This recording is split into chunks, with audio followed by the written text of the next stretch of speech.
Mukhang kahit si Kumi ngayon, hindi pa ready talaga sa retirement ni Lebron kung sakali ngayon sa Sixers Yung isa kasi sa reason sa pag-sign ni Lebron dyan, possible yung retirement plan niya talaga. Lalo kung makakuha siya dyan ng championship title puwera usog. Inabot pa ng blackout kahapon, di nakagawa ng content.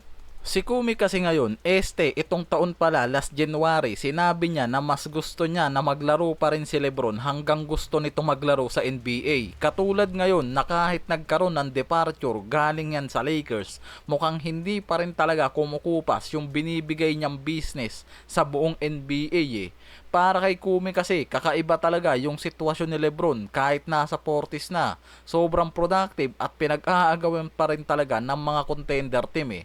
Nag-average pa rin yan ng 20 points per game last season sa Lakers. Kaya sinabi mismo ni Kumi, kung gugustuhin pa rin ni Lebron maglaro, dapat maglaro pa rin siya. Kung ayaw na niya, saka lang siya mag-isip para magretiro. Hindi gusto ni Commissioner ngayon na ang NBA ang mag-decide mismo ng expiration date kay Lebron. Hanggang ngayon walang forced retirement na ginagawa ang NBA dyan. Parang mas pabor pa rin talaga sa kanila na maglaro si Lebron hanggang 50. Pero ngayon, mukhang nakakahinga na ng maluwag itong si Kumi. Mas naging interesting kasi yung Philadelphia decision nitong si Lebron ngayon.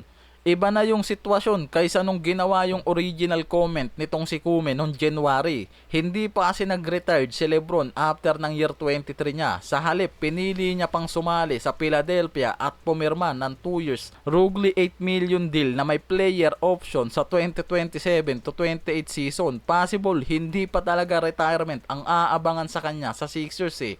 Merong pang isang taon. At ito yung malaking clue. Hindi mukhang farewell season kasi ang ginagawa ni Lebron ngayon sa Philadelphia. Ang roster na may Embiid, Tyrese Maxey, Jaylen Brown, BJ Edgecombe at siya, mas nagmumukhang championship opportunity pa talaga at wala pang retirement plan sa ngayon. Kaya sa NBA na mismo nanggaling yung report na pinili ni Lebron ang Philadelphia matapos niyang seryosong isaalang-alang yung retirement at sinabi niyang naniniwala siyang makakatulong siyang gawing championship team ang Sixers. Exact date na binigay about sa retirement niya. Sa ngayon nga, ayaw pa nga raw talaga niyang pag-usapan yan. Totoo naman na wala na sa prime si Lebron, pero ang nakikita kasi yung 20 points per game, 6 rebounds, 7 assists na production niya. Sa edad na 41, extraordinary pa rin nga raw. Sa Philadelphia, hindi na niya nga kasi kailangan maging unquestioned number 1 scorer. May Embiid, Jaylen Brown na kayang magbigay ng high scoring at maxi para sa speed at perimeter creation. Kaya mas pwedeng gamitin talaga si Lebron bilang elite offensive organizer at hindi kailangan bumuwat ng team katulad nung nasa Lakers siya.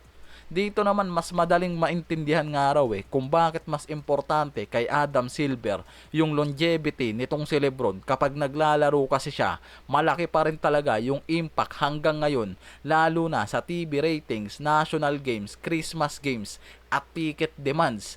Sobrang laki nung tinaas ng ticket ngayon sa Philadelphia, halos triple, lalo na yung international attention din niya. Kaya nga nung pumasok siya sa free agency, 3 linggo nang wala siyang desisyon, si Kumi hindi na mapakali. Kaya siya mismo yung nagpipilit nun kay Lebron na magdesisyon na dahil buong NBA schedule apektado. Sinabi ni Silver na ang team na pipiliin ni Lebron makakaapekto talaga sa scheduling, kabilang yung opening week at Christmas games. Kaya nagmumukhang panatik na rin itong si Adam Silver ngayon kay Lebron.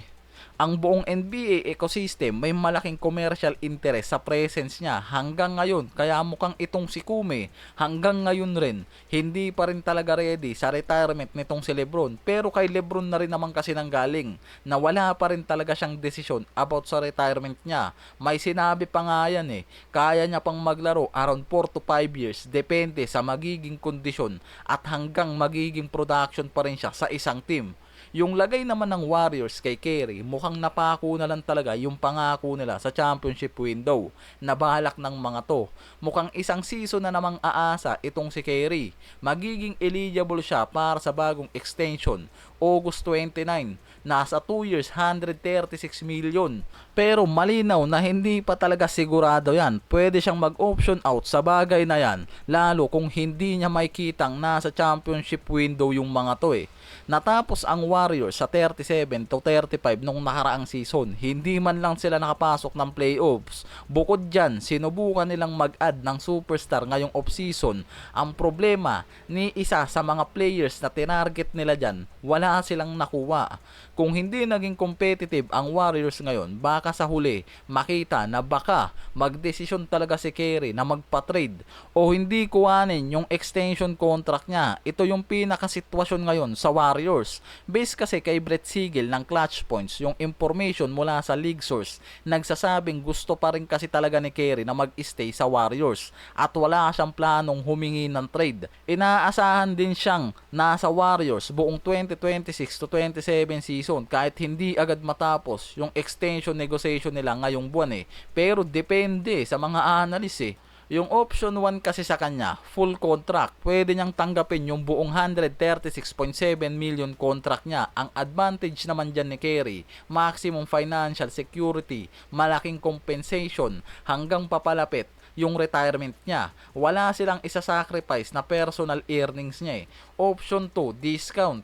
Kung gusto niyang tulungan ang Warriors na magkaroon ng mas maraming financial flexibility, pwede siyang pumayag sa mas mababang halaga ng extension para kumuha ang Warriors ng superstar sa market para sa championship roster nila na mismong kailangan niya rin kasi. Championship window ang habol nila Ito yung interesting part ng report. Handa ang Warriors na sundin kung ano yung gusto ni Kerry sa structure ng deal. Nakabase pa rin naman kasi yung front office kay Kerry. Committed pa rin sila dyan. Ang problema kasi yung championship window na hindi nila mabigay ngayon kay Kerry dahil ayaw nilang ubusin yung future draft picks nila para sa win now mode lang. Mas gusto nilang umasa sa development ng mga young asset at role player nila. Kung kayang mag-content sa roster ngayon, possible maliit na upgrade lang ang gawin ng front office kung hindi talaga at possible sa mid-season next year pa gumawa yung mga yan ng malaking movement para kumuha ng superstar sa championship window nila. Yan na lang yung inaasahan dyan Gusto ni Kerry mag-stay sa Warriors. Ang problema, ang Warriors ngayon mukhang wala rin balak na mag-contend para sa championship title. Lalo na sa tahimik nilang off-season, walang galaw sa free agency at walang roster upgrade na ginawa itong si Dunleavy. Kaya nakikita mismo ng mga analyst na isa yan sa possible maging problema nila, lalo na kung mas priority pa rin talaga ni Kerry kumuha ng last championship title niya bago siya magretiro. Malamang sa malamang walang no choice kundi pumasok yan sa free agency, humanap ng potential team na magbibigay sa kanya ng championship chance, lalo kung ang Warriors mas focus ngayon para sa future contention nila at hindi sa win now mode. Yan yung pinagbabasihan na lang ngayon sa lagay ni Kerry sa Warriors.